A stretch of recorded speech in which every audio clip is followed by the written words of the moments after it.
Hello friends, मैं हूं सन्मय प्रकाश और आप देख रहे हैं यूट्यूब चैनल सरकारी जॉब न्यूज़ और शार्प लर्निंग ऐप पर भी तमाम स्टूडेंट्स वीडियो देख रहे हैं। तो कई सारे महत्वपूर्ण टॉपिक्स हैं आज के इस करंट अफेयर्स वीडियो में, जैसे ब्रिक्स समिट 2025, भारत अगला अध्यक्ष होने जा रहा है।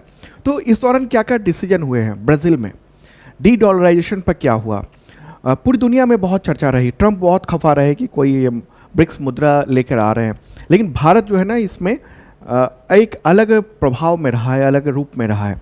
तो वो सब कुछ चर्चा करेंगे डिटेल में अच्छी तरह से, ठीक है। और ब्रिक्स समिट से ठीक पहले दो देशों ने न्यू डेवलपमेंट बैंक यानी ब्रिक्स बैंक में मेंबरशिप लिया है, उन दोनों देशों ने, वो चर्चा करेंगे। भारत ने किस वर्ष के लिए COP33 की उम्मीदवारी का दावा किया था, जिसका स्वागत ब्रिक्स समिट में हुआ है। राष्ट्रीय खेल नीति है, बहुत ही इंपॉर्टेंट, नेशनल स्पोर्ट्स पॉलिसी 2025, उस पर चर्चा करेंगे। अफगानिस्तान में तालिबान सरकार को मान्यता देने वाला पहला देश कौन बन गया है दुनिया का। दक्षिण अमेरिकी देश सूरीनाम है, भारतीय मूल के बहुत ज़्यादा लोग हैं वहाँ पर, तो उसमें पहली महिला राष्ट्रपति कौन बनी है। 2026 का जो हॉलीवुड वॉक ऑफ फेम सम्मान है, उसके लिए कौन पहली भारतीय एक्ट्रेस चुनी गई हैं। ICC के नए CEO कौन बन गए हैं। वर्ल्ड बॉक्सिंग कप 2025 में किन भारतीय महिला खिलाड़ियों ने मतलब डंका बजाया, 3 गोल्ड जीते और टोटल जो गोल्ड की संख्या हो गई वो 11 हो गई है। तो कौन कौन है, और भी कई सारे महत्वपूर्ण क्वेश्चंस हैं, सब पर चर्चा करेंगे दोस्तों। शुरू करते हैं। और पहला क्वेश्चन, वर्ष 2026 में ब्रिक्स की अध्यक्षता किसके पास होगी। मैंने शुरू में ही हिंट दिया था, आंसर क्या होगा, भारत। भारत जो है ना वो अध्यक्षता करने वाला है। 2026 का जो ब्रिक्स समिट होगा यानी 18वां ब्रिक्स शिखर सम्मेलन, वो भारत में होगा। और 2026 में 1 जनवरी 2026 से लेकर 31 दिसंबर 2026 तक भारत ब्रिक्स का अध्यक्ष रहेगा, ठीक है। और ये न्यूज़ देख रहे हैं, प्राइम मिनिस्टर नरेंद्र मोदी ने वहाँ जो 17वां जो ब्रिक्स समिट हुआ ब्राज़ील में, तो वहाँ पर उन्होंने कहा कि अगला साल भारत जो है अध्यक्षता करेगा और इस मंच को लोगों पर केंद्रित दृष्टिकोण और मानवता के सर्वोपरि की भावना से इसको रखा जाएगा। उन्होंने कहा कि ब्रिक्स की अध्यक्षता में भारत यानी अगले साल सभी प्रमुख मुद्दों पर मिलकर काम करना जारी रखेगा और अगले साल भारत की अध्यक्षता में सभी जो प्रमुख राष्ट्र हैं वो मिलकर काम करेंगे। हमारा लक्ष्य है कि ब्रिक्स को सहयोग और स्थिरता, इसके अलावा रेजिलियंस यानी लचीलापन और इनोवेशन के निर्माण के रूप में फिर से परिभाषित किया जाए।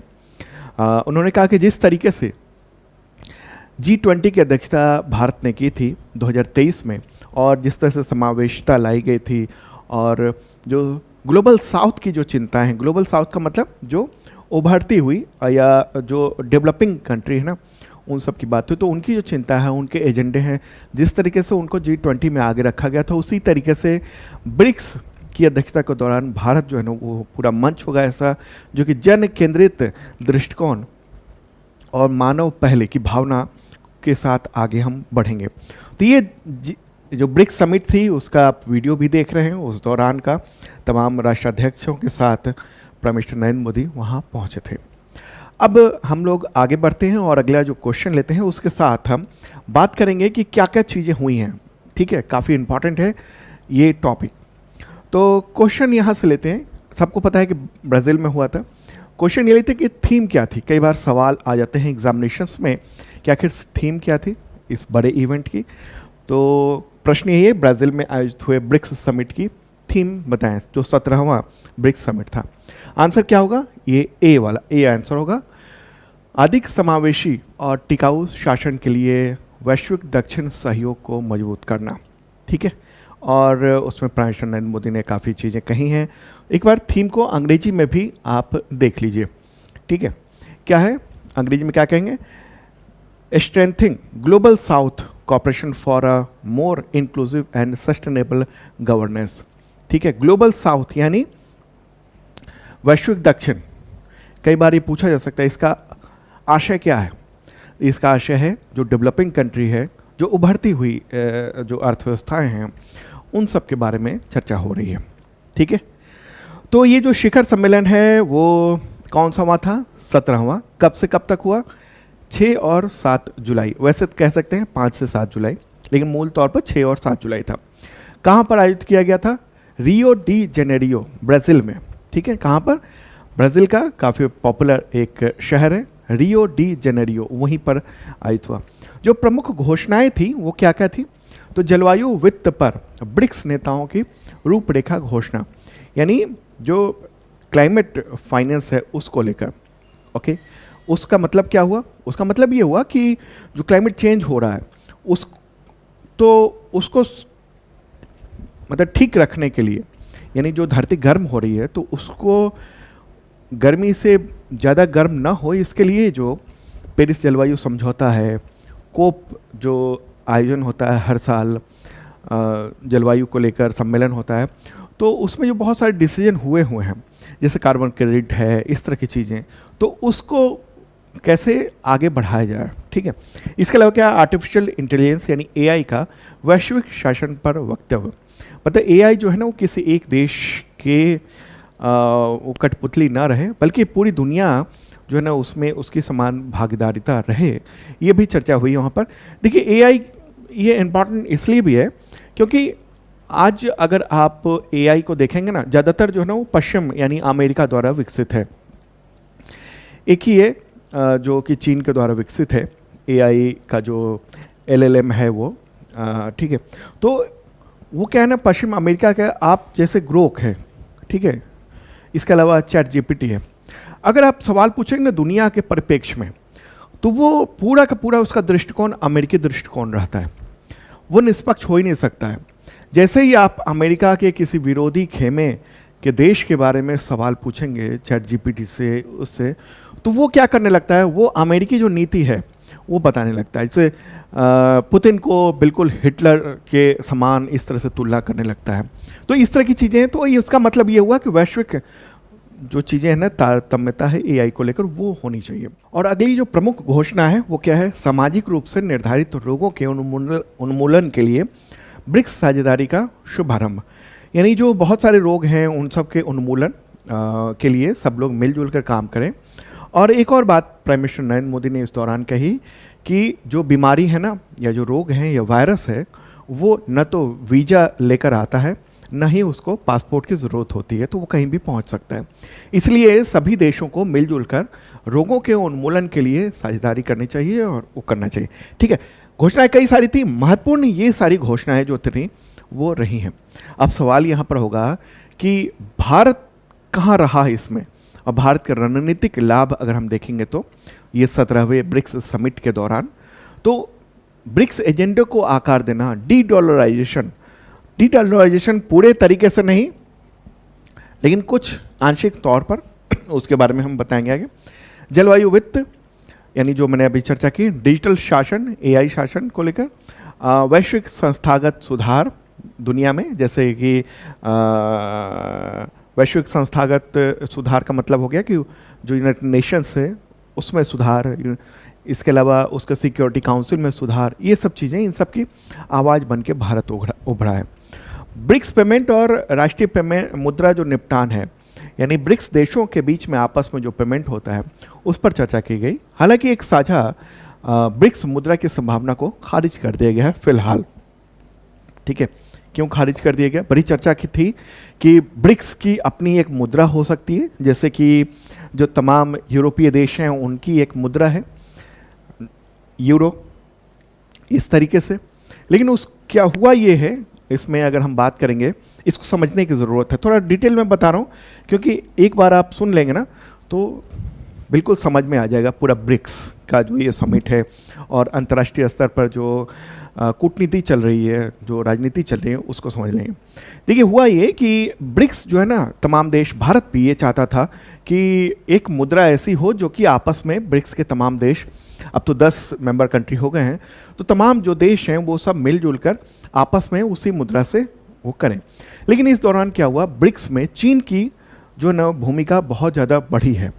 चीन जो है वो बहुत ही, एक तो अपने खुद भी आर्थिक तौर पर बहुत आक्रामक है, उसका व्यापार बहुत ज़्यादा है तमाम देशों के साथ, और जो नए कंट्री भी बने हैं वहाँ पर, तो उनका व्यापार चीन से बहुत ज़्यादा है।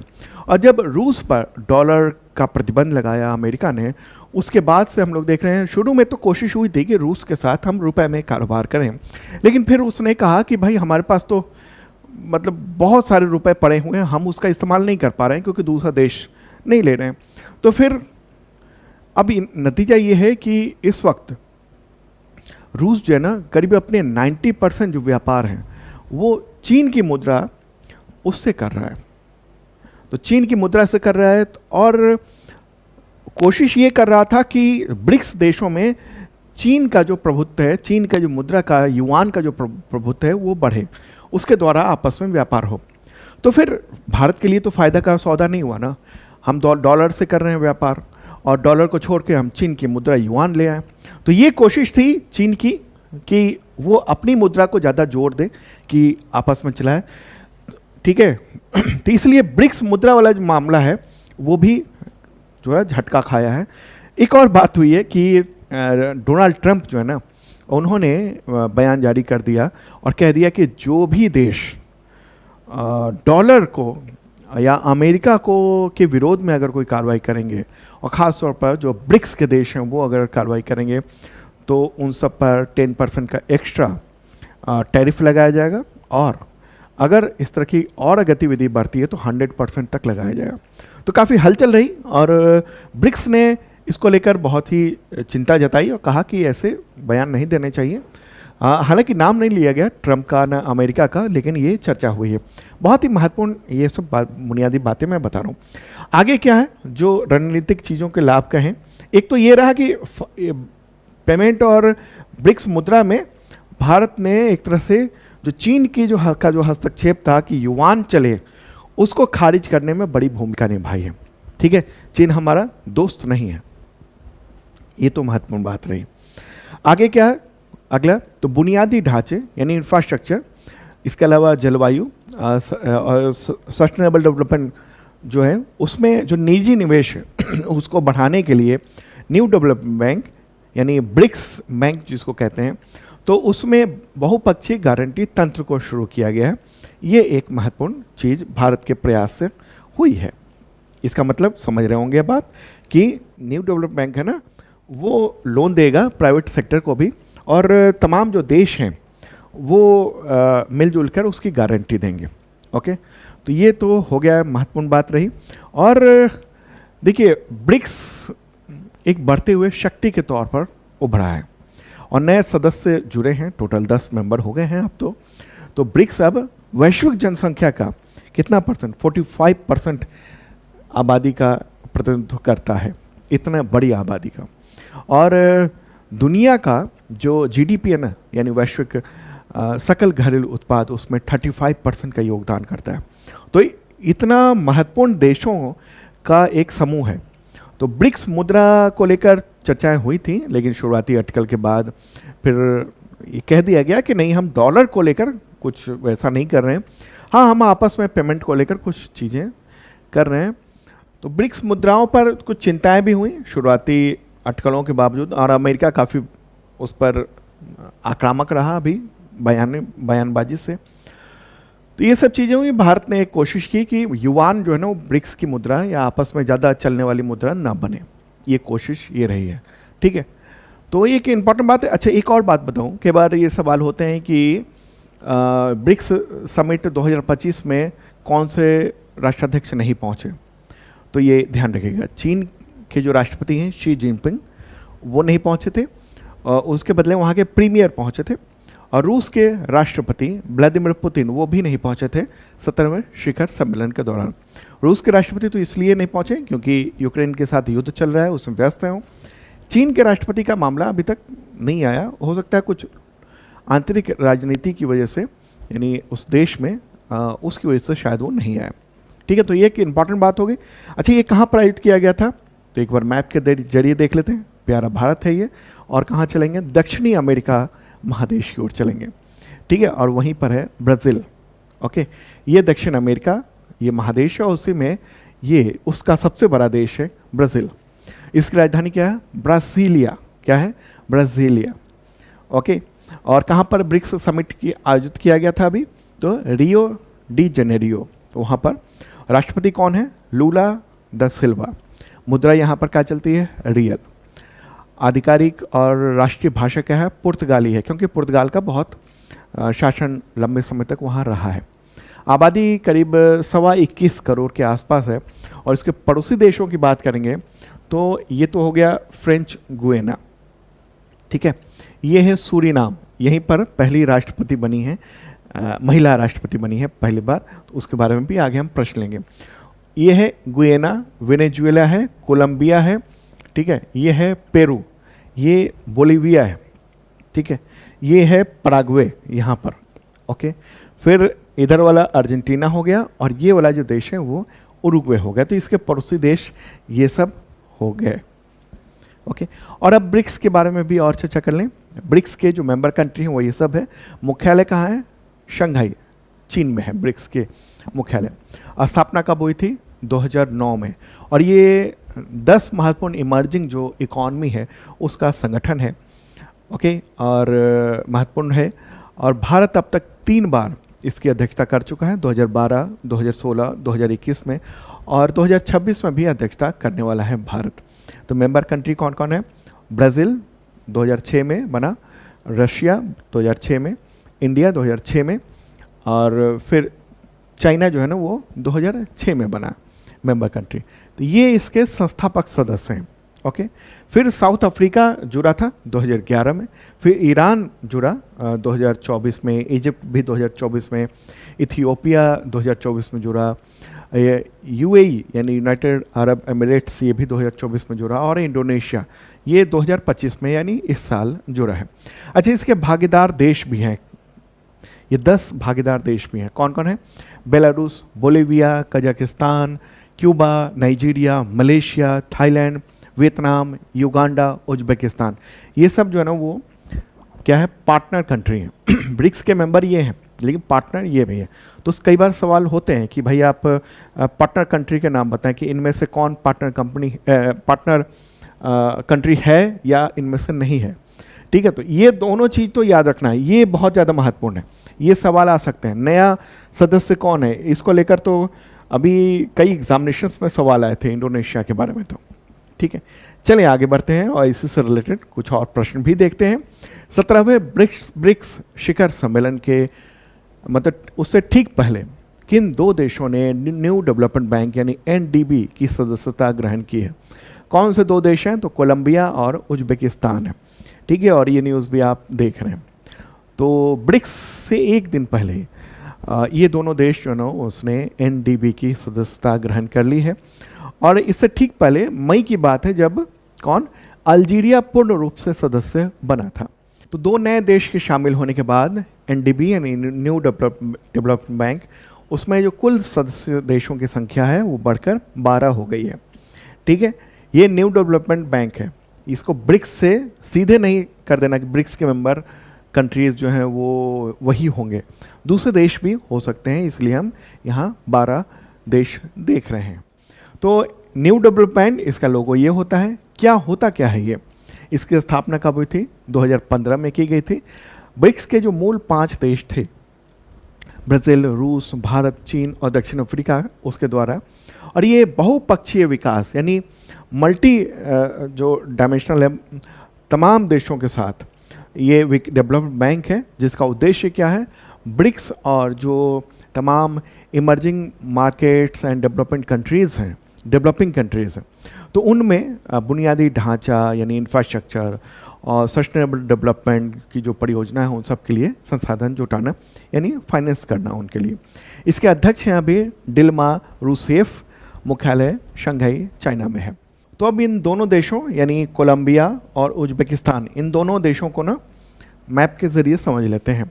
तो आपको मैंने दिखाया था ब्राज़ील का मैप। तो ब्राज़ील का पड़ोसी है कोलंबिया, ये देखिए यहाँ पर है, ये वाला है ना जो देख रहे हैं, ये मैंने मैप कर दिया है, यही है कोलंबिया, ठीक है। एनडीबी का नया मेंबर कंट्री बना है, ये वाला देश है, ओके। इसकी जो राजधानी क्या है? बोगोटा। क्या है? बोगोटा। राष्ट्रपति हैं यहाँ के गुस्तावो पेट्रो, यहाँ भी मैंने दे दिया है। मुद्रा यहाँ पर चलती है यानी करेंसी कोलंबियाई पेसो। पड़ोसी देशों की बात करेंगे तो इधर जो है ना वेनेजुएला है, ये इक्वाडोर है, ये पेरू है और ये ब्राज़ील है इसका, ठीक है। इसके अलावा एक और है, ये है पनामा, यहाँ पर ये इसके पड़ोसी देश हैं। क्लियर हो गई बात। और अब हम लोग देखते हैं उज्बेकिस्तान को, मैप के जरिए चलते हैं। उज्बेकिस्तान जो है ना वो सेंट्रल एशियन कंट्री है, मध्य एशियाई। प्यारा भारत इधर रहा, और यहाँ पर ये तमाम जो देश हैं इतने, ये सब सेंट्रल एशियन यानी मध्य एशियाई देश हैं। तो इसी में ये वाला जो है ना वो है उज्बेकिस्तान, जो नया मेंबर बना है NDB का, न्यू डेवलपमेंट बैंक का। और इसकी राजधानी क्या है? ताशकंद, वही चर्चित शहर जहाँ पर भारत के दूसरे प्रधानमंत्री लाल बहादुर शास्त्री का निधन हुआ था संदिग्ध अवस्था में। ठीक है, तो उज्बेकिस्तान, उसके राष्ट्रपति कौन है? Shavkat Mirziyoyev. प्राइम मिनिस्टर हैं अब्दुल्ला अरीपोव। यहाँ पर देख लीजिए, मुद्रा यहाँ पर चलती है उज्बेक सोम। और इसके जो पड़ोसी देश के हैं वो कौन कौन है? तो ये हो गया कजाकिस्तान, ठीक है, और ये कजाकिस्तान हो गया। यहाँ पर जो देख रहे हैं आप, ये है किर्गिस्तान, फिर ये ताजिकिस्तान है। इधर वाला जो देश है ना, एक बार ये है अफगानिस्तान, ओके, फिर ये है क्या? ये है तुर्कमेनिस्तान। और इधर जो है ना वो कैस्पियन सी है, ठीक है, कैस्पियन सागर कहेंगे उसको, वो है। ये कैस्पियन सी दुनिया की सबसे बड़ी झील है, जिसे अपने बड़े आकार की वजह से सागर या सी कहा जाता है, समुद्र के तौर पर इसको माना जाता है। ओके, ठीक है, चलिए अब आगे बढ़ते हैं और अगला क्वेश्चन लेते हैं। उससे पहले बताऊं कि अभी शार्प लर्निंग जो ऐप है उस पर बम्पर छूट चल रही है। समर सेल चल रहा है, बस कुछ ही दिनों की छूट अब बची हुई है, और उसके बाद ये जो ऑफ है वो ख़त्म हो जाएगा। तमाम कोर्सेज में प्राइसेस आधे से भी कम हो गए हैं, और शार्प लर्निंग गूगल प्ले से आपको मिल जाएगा, वो डाउनलोड कर सकते हैं। और इस वीडियो का जो PDF है ना, वो हमने इस वीडियो के आखिरी हिस्से में दे दिया है। इस तरफ आपको इस वीडियो के आखिरी हिस्से में लिंक आ जाएगा ऑटोमेटिकली, तो आप क्लिक करके उसको देख सकते हैं, डाउनलोड कर सकते हैं। या फिर शार्प लर्निंग ऐप पर भी ये PDF आज का मिल जाएगा, फ्री में अवेलेबल है। शार्प लर्निंग ऐप जरूर डाउनलोड कीजिएगा आप। और अगर आप करंट अफेयर्स की तैयारी करना चाहते हैं एग्जामिनेशन के लिए, तो दो तरह के मेंबरशिप प्लान है। एक ISPCS मेंबरशिप प्लान है जो कि UPSC और स्टेट PCS के लेवल का है, और दूसरा है बेसिक मेंबरशिप प्लान जो कि SSC, टीचर, रेलवे, पुलिस, इन सब के एग्जामिनेशन के लिए ये है। इसमें मिलता क्या है? पिछले 2 सालों के कंटेंट मिल जाते हैं, करंट अफेयर्स, और अगले 1 साल तक यानी अभी से 365 दिनों तक अपडेट आपको मिलेगा। वीडियो, टेस्ट, PDF ये सब कुछ मिलेगा, और संबंधित एग्जामिनेशन के लिए टेस्ट सीरीज भी प्रोवाइड करते हैं हम लोग, ओके। और PDF कई तरह के होते हैं, 1 लाइनर, MCQ नोट्स होता है जो मंथली और ईयरली वाला है, और उसमें वीडियो के लिंक भी होते हैं। जैसे अभी जो मैप वगैरह दिखाया, उसको समझना है आपको PDF पढ़ते समय, तो फिर आप क्लिक करेंगे लिंक पर और वो वीडियो ओपन हो जाएगा वहीं से। ये खासियत है हमारे PDF की। और PDF हम लोग वीकली, मंथली, क्वार्टरली, ईयरली देते हैं, आपके एग्जामिनेशन के पॉइंट ऑफ व्यू से देखते हुए। तो देख सकते हैं आप शार्प लर्निंग ऐप पर ये परचेज कर सकते हैं, और बहुत ही मामूली सा प्राइस अभी छूट चल रही है, ऑफर चल रहा है उसकी वजह से। SSC MTS का टारगेट बैच चल रहा है, बहुत ही मामूली से प्राइस में, वो देख सकते हैं, आप ज्वाइन कर सकते हैं। SSC GD का बैच बस 2-4 दिनों में ही शुरू हो रहा है, एडमिशन स्टार्ट्स हैं इसमें, ओके। CGL का VOT बैच चल रहा है, यानी रिकॉर्डेड बैच है, क्योंकि एग्जामिनेशन बहुत नज़दीक है इस वजह से, और प्राइस बहुत कम है। 71st BPSC का फाउंडेशन बैच ये 4 चल रहा है, इसका भी एग्जामिनेशन नज़दीक है। तो ज्वाइन करने पर आपको बहुत सारे रिकॉर्डेड मटेरियल भी मिल जाएंगे, PDF में मिल जाएगा, हैंड रिटन नोट्स भी मिल जाएगा, और GS की खासतौर पर तैयारी प्री और मेंस दोनों के लिए ये इसके ज़रिए हो जाएगी। और इसकी वैलिडिटी 2 साल तक होती है, नहीं अगले एग्जामिनेशन ये 72nd वाले के लिए भी महत्वपूर्ण हो जाएगा ये, ठीक है। और भी कई कोर्सेज हैं शार्प लर्निंग ऐप पर, आप देख सकते हैं। तो चलिए अब आगे बढ़ते हैं और अगला क्वेश्चन लेते हैं। महत्वपूर्ण प्रश्न है, 30वां संयुक्त राष्ट्र जलवायु परिवर्तन सम्मेलन, जिसको COP30 कहेंगे, तो वो किस देश में नवंबर 2025 में आयोजित होगा? ठीक है, आंसर क्या होगा? बेलम में होगा, बेलम ब्राज़ील में, ठीक है। ये सम्मेलन 2 बार आ गया है। बेलम एक शहर है ब्राज़ील का, वहीं पर ये आयोजन किया जाएगा। पिछला सम्मेलन कहाँ पर हुआ था? बाकू में हुआ था, अजरबैजान में हुआ था, ओके। पिछला ना नवंबर 2024 में हुआ था, और इस बार नवंबर में ही बेलम ब्राज़ील में यह आयोजित किया जाएगा, ठीक है। अब ये क्या है कोप जो आयोजन होता है और संयुक्त राष्ट्र जलवायु परिवर्तन सम्मेलन आखिर होता क्या है, ये सब बताते हैं अगले प्रश्न के जरिए। तो क्वेश्चन यहाँ पर होगा, भारत ने किस वर्ष के लिए 33वें यूनाइटेड नेशंस जलवायु परिवर्तन सम्मेलन यानी कोप 33 की उम्मीदवारी का दावा किया है, जिसका स्वागत ब्रिक्स समिट में हुआ। भारत ने दावा पहले ही किया हुआ है, 2023 में ही कर दिया था दावा, और अभी स्वागत किया गया है ताकि तमाम देशों ने एक तरह से मुहर लगाई है कि हाँ यहीं पर होना चाहिए आयोजन। तो इसका आंसर क्या होगा, 2028 में। भारत जो है 2028 में ये करना चाहता है, और ये न्यूज़ भी आप देख रहे हैं द इकोनॉमिक टाइम्स में कि तमाम जो ब्रिक्स देश हैं उन सब ने वेलकम किया है इसको। ओके, 2023 में जो कोप शिखर सम्मेलन हुआ था ना, उसी के दौरान भारत ने मेजबानी का प्रस्ताव रखा था, और तो उसके बाद हुआ था कि ठीक है आयोजित किया जा सकता है। ओके, तो इस बार जो समिट हुई, ब्रिक्स समिट हुई, और उसी के दौरान जो है वो तमाम देशों ने इसको वेलकम किया कि कोप 33 होना चाहिए 2028 में भारत में। तो अब सवाल यहाँ पर होगा कि आखिर ये क्या है, संयुक्त राष्ट्र जो जलवायु सम्मेलन है ये क्या है। इसको अंग्रेजी में ना यूनाइटेड नेशंस फ्रेमवर्क कन्वेंशन और क्लाइमेट चेंज कहते हैं, UNFCC कहते हैं। ठीक है, ये एक अंतर्राष्ट्रीय संधि है, ट्रीटी है, जिसे 1992 में अर्थ समिट जो रियो समिट कहा जाता है उसी के दौरान अपनाया गया था। और इसी ट्रीटी के तहत, संधि के तहत हर साल एक सम्मेलन होता है जिसको कोप कहा जाता है, यानी कॉन्फ्रेंस ऑफ द पार्टीज कहा जाता है। इसका उद्देश्य क्या है, उद्देश्य ये है कि जो मानव जनित जो ग्रीन हाउस गैसेस हैं उत्सर्जन है उसको स्थिर करना, ताकि जलवायु प्रणाली पर जो खतरनाक मानवीय हस्तक्षेप हो रहे हैं उसको रोका जा सके। जैसे हम लोग जो गर्मी ज़्यादा हमारी वजहों से हो रहा है उसकी वजह से क्या तूफान, बाढ़, सूखा, बहुत अत्यधिक गर्मी, तो ये सब की स्थिति आ रही है, उससे पूरी दुनिया परेशान है। तो कोप जो समिट है ना वो दुनिया भर के 190 से ज़्यादा देश उसमें हिस्सा लेते हैं हर साल। और जलवायु परिवर्तन से निपटने के लिए जो पेरिस जलवायु समझौता है उसके जो लक्ष्य हैं, उसके जो टारगेट्स हैं, उसको कितना अचीव किया गया, इन सब पर चर्चाएं होती हैं उस दौरान। ठीक है, तो ये एक इम्पॉर्टेंट बात रही कि जिसको लेकर भारत ने कहा कि वो 2028 में आयोजित किया जाए भारत में। भारत में इससे पहले भी 2 बार आयोजित हो चुका है। अब सवाल ये होगा कि जो हमने अभी चर्चा की पेरिस जलवायु सम्मेलन समझौता या सम्मेलन, तो वो क्या है। पेरिस समझौता जो है वो एक कानूनी रूप से बाध्यकारी एक इंटरनेशनल ट्रीटी है, यानी अंतर्राष्ट्रीय संधि है, और इसको 12 दिसंबर 2015 को फ्रांस में पेरिस में कोप 21 के दौरान 196 देशों ने अपनाया था। ठीक है, और तमाम देशों ने यह तय किया था कि ग्रीन हाउस गैसों का उत्सर्जन को कम करेंगे, और ये समझौता 4 नवंबर 2016 से लागू हुआ। और समझौते में बहुत सारी प्रतिबद्धताएं हैं कि वैश्विक जो तापमान वृद्धि है उसको पूर्व औद्योगिक स्तर से 2 डिग्री सेल्सियस से नीचे रखा जाए, जो बढ़ा है उसको।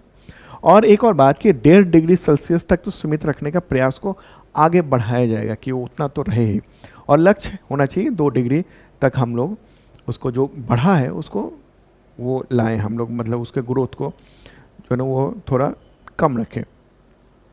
तो और इसको लेकर तमाम देशों ने ये तय किया हुआ कि हम इस साल तक, जैसे भारत ने तय किया हुआ कि 2070 तक हम जीरो एमिशन कर लेंगे।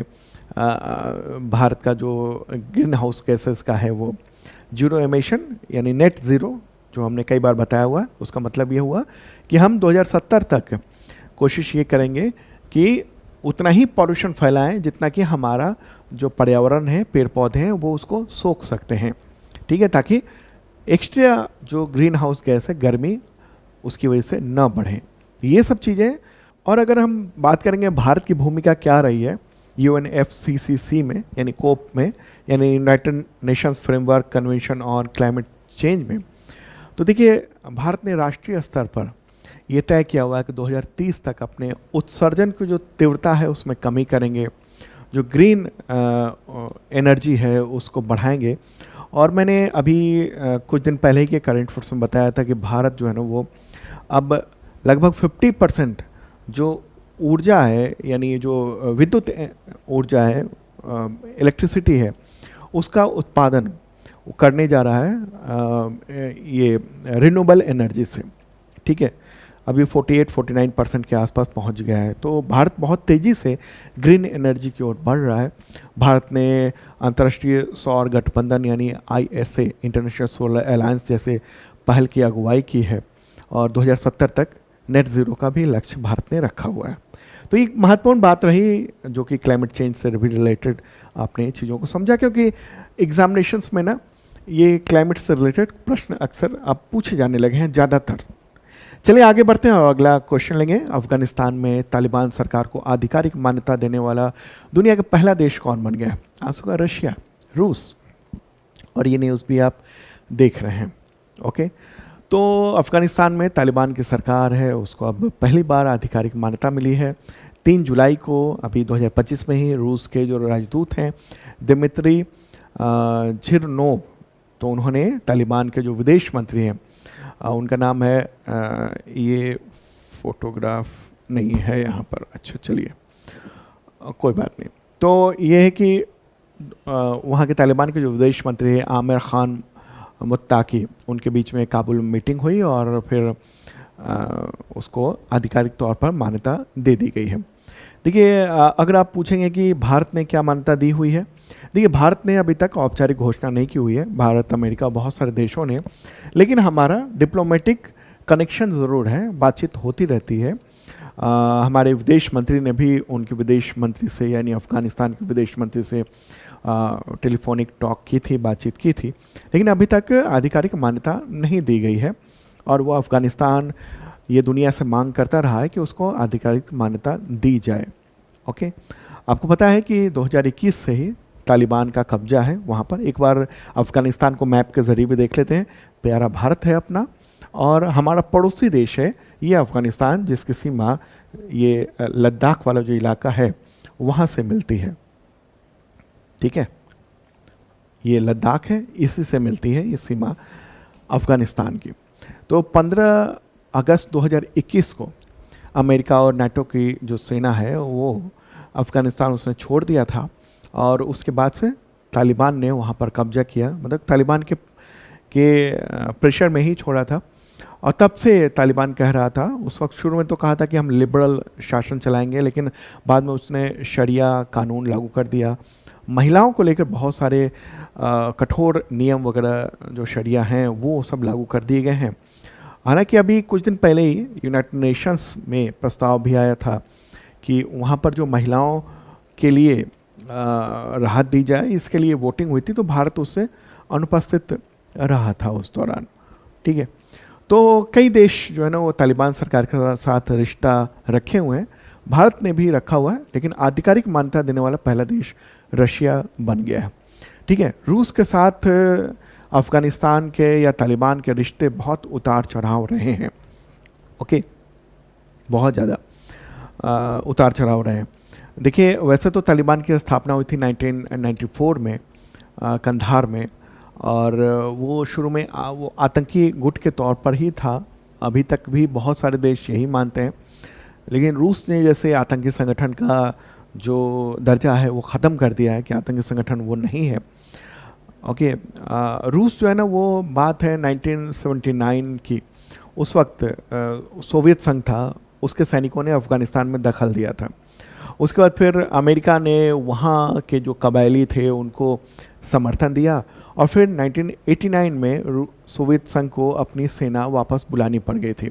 जिस तरीके से अब अमेरिका को 2021 में सेना बुलानी पड़ी थी वापस, उसी तरीके से। तो इस दौरान क्या है ना, बहुत ही ख़राब रिश्ते रहे अफ़गानिस्तान और रूस के। ओके, तो अब हम लोग देख रहे हैं कि वो रूस जो है ना वो उसने संबंध बेहतर किए हैं, आधिकारिक तौर पर मान्यता दी है।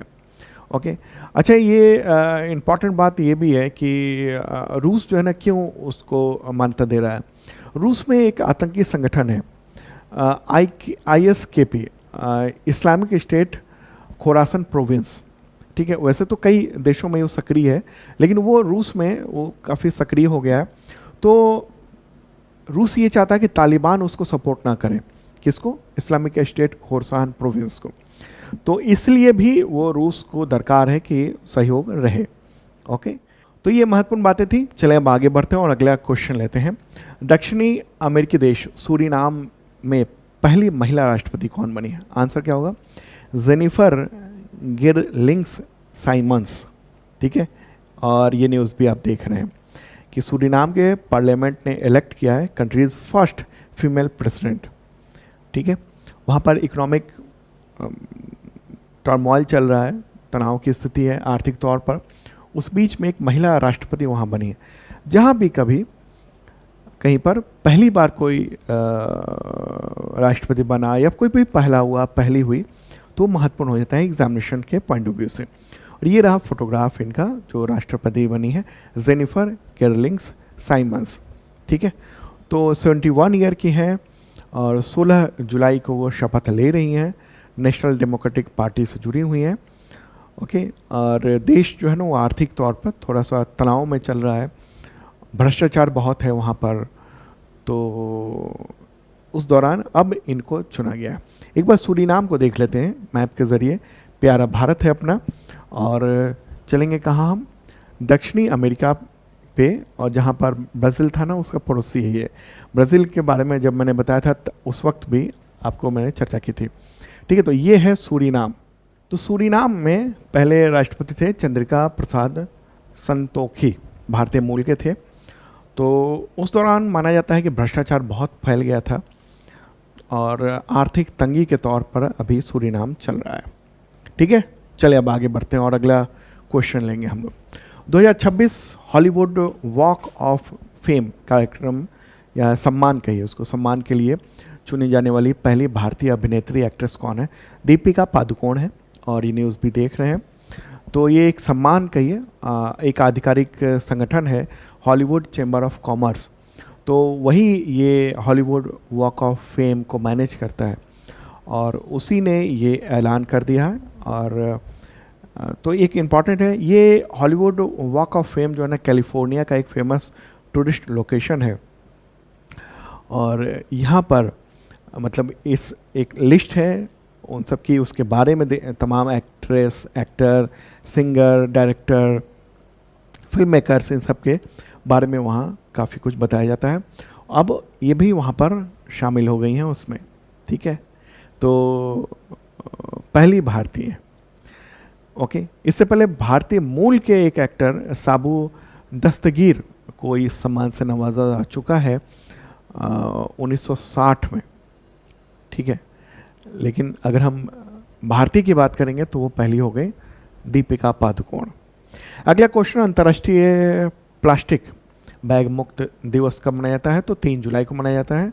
मुख्य तौर पर प्लास्टिक से मतलब जितना दूर रहें उतना बेहतर है, क्योंकि प्लास्टिक बैग को नष्ट होने में 100 से 500 साल तक लग सकते हैं। अगला क्वेश्चन, केंद्रीय कैबिनेट ने राष्ट्रीय खेल नीति यानी नेशनल स्पोर्ट्स पॉलिसी 2025 को मंजूरी दी, तो इसने किस नीति की जगह ली है, किसकी जगह ली है? इनमें से कौन सा है? तो राष्ट्रीय खेल नीति 2001। ओके, राष्ट्रीय खेल नीति 2001। तो केंद्रीय कैबिनेट ने अभी जुलाई में ही इसको मंजूरी दी है, इस पॉलिसी को। ओके, अगर हम देखेंगे अब तक की कौन कौन सी पॉलिसी रही है, तो सबसे पहले राष्ट्रीय खेल पॉलिसी जो थी वो 1984 में बनी थी, और उसका जो उद्देश्य था वो स्पोर्ट्स इंफ्रास्ट्रक्चर, इसके अलावा जो उस तरह की प्रतिभा हैं, स्पोर्ट्स से रिलेटेड खोज करना, कोचिंग को बढ़ावा देना। पहली औपचारिक नीति थी भारत सरकार की 1984 में। उसका फिर आई 2001 में राष्ट्रीय खेल नीति, जो कि ग्रामीण क्षेत्रों में जो खेल हैं उसके डेवलपमेंट, महिलाओं को आगे करना, दिव्यांगों की भागीदारी हो, इन सब के लिए था। मुख्य तौर पर टारगेट ये था। और अब राष्ट्रीय खेल नीति 2025 जारी की गई है। उसमें क्या है कि समावेशी खेल पारिस्थितिकी तंत्र बनाने की बात है, मतलब उसमें सभी खेलों को लेकर हो, वैश्विक प्रतिस्पर्धा हो, आर्थिक विकास हो, जन भागीदारी हो, ये सब कोशिश की जाए, ये है।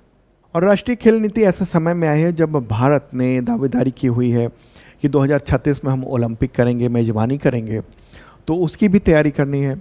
और भारत ने ये तय किया हुआ है कि 2047 तक टॉप 5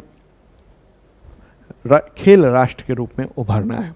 ओके, अगर हम इसके प्रमुख स्तंभों की बात करेंगे, जो इस पॉलिसी है उसमें क्या है, वैश्विक मंच पर उत्कृष्टता यानी excellence on the global stage. ये मतलब इस नीति के ज़रिए ज़मीनी स्तर पर बहुत तैयारी करना है ताकि उच्च मतलब टॉप लेवल के जो प्रतिस्पर्धा है वहाँ पर पहचान बन सके, वहाँ बेहतर ढंग से उनको कोचिंग मिल सके और तमाम जो खिलाड़ी हैं वो आगे बढ़ सके।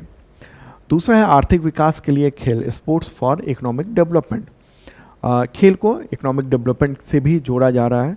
खेल पर्यटन हो गया, स्टार्टअप्स हो गया, निजी निवेश हो गया, इन सब को बढ़ावा देने की बात कही गई है ताकि जो खेल अर्थव्यवस्था है दुनिया में उसमें भारत की भूमिका भी महत्वपूर्ण हो सके।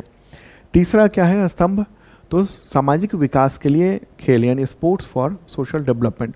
इस नीति के तहत सामाजिक समावेश मतलब सभी वर्गों को स्पोर्ट्स में आगे बढ़ाया जाए और ख़ासतौर पर उनको जो हाशिए पर मौजूद हैं, जिनको बहुत पिछड़े हुए हैं, उनको इसमें भागीदारी देना, तो ये सब चीज़ें हैं।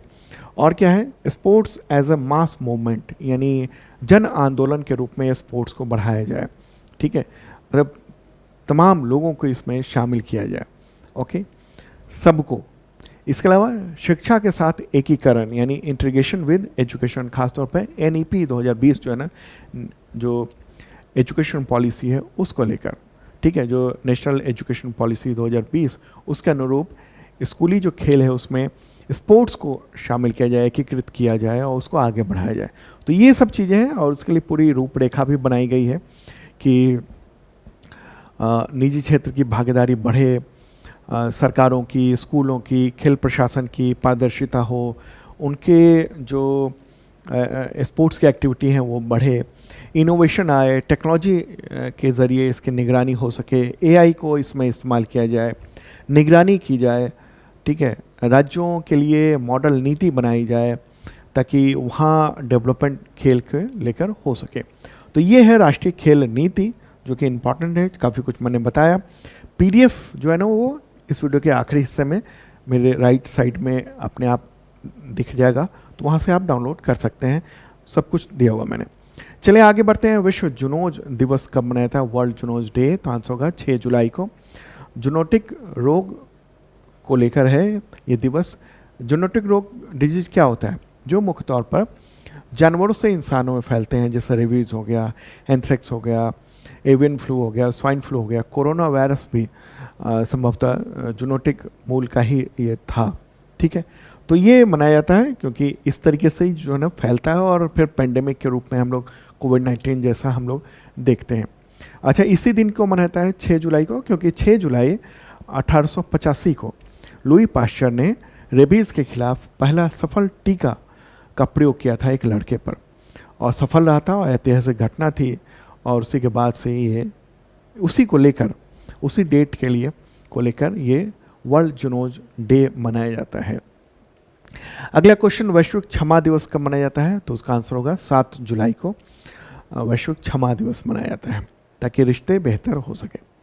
अगला क्वेश्चन, अंतर्राष्ट्रीय क्रिकेट परिषद यानी ICC के नए मुख्य कार्यकारी अधिकारी कौन बन गए हैं, CEO न्यू संजोग गुप्ता।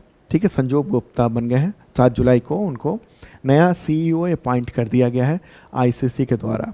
किसकी जगह ली है, तो जियोफ एलार्डिस की जगह ली है उन्होंने। शुरुआत में संजोग गुप्ता जो है उन्होंने करियर की शुरुआत एक खेल पत्रकार के तौर पर की थी।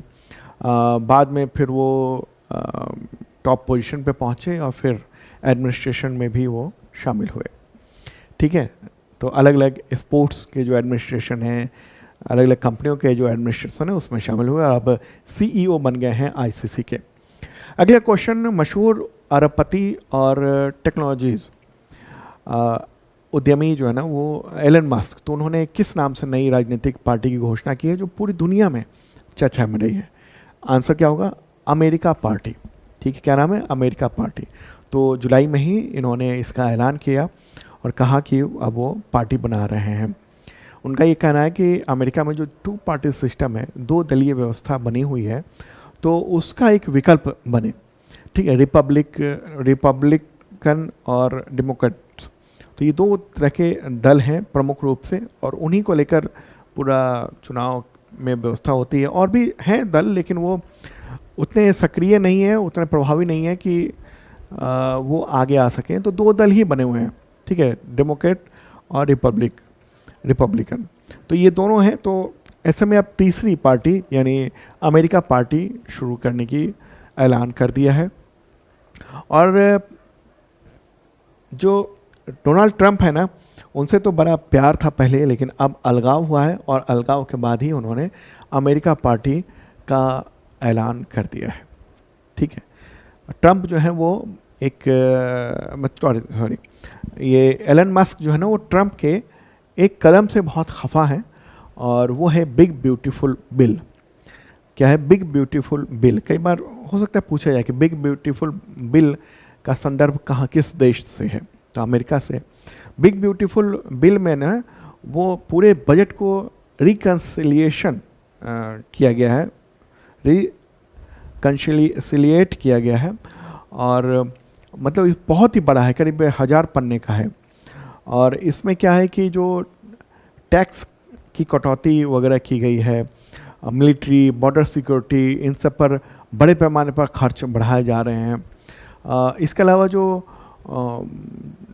ओवर टाइम वगैरह है, इन सब पर टैक्स कर छूट दी गई है। मेडिकेयर, इन सब की कटौती की गई, मेडिकेयर, इन सब जो खर्चे होते हैं वो।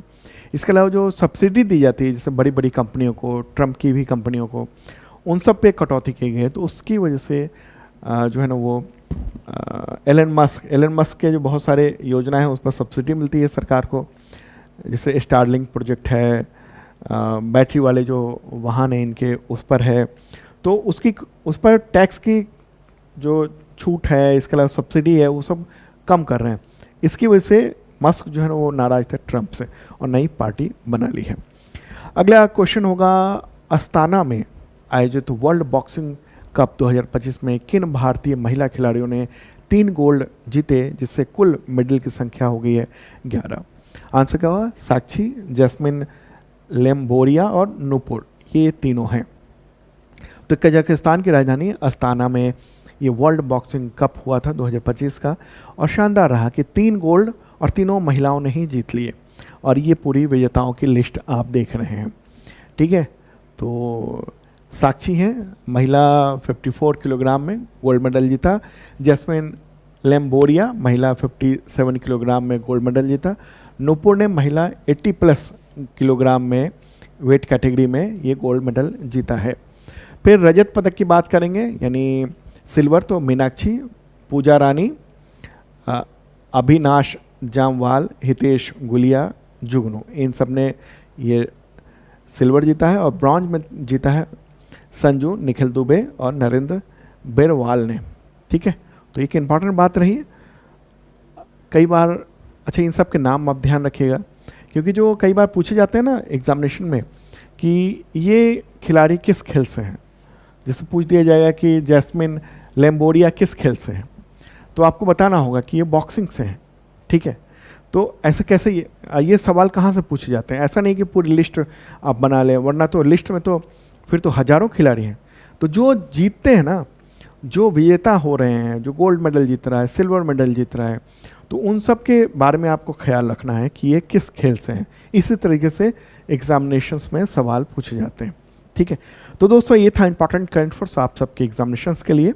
और मेरे बगल में अब लिंक आ चुका है PDF का, तो PDF आप डाउनलोड कर सकते हैं। और ऐसे ही डेली का करंट अफेयर्स हम लेकर आएंगे, आप देखिएगा ज़रूर। शार्प लर्निंग ऐप पर जो बैच चल रहा है उसमें बहुत छूट भी चल रही है। ओके।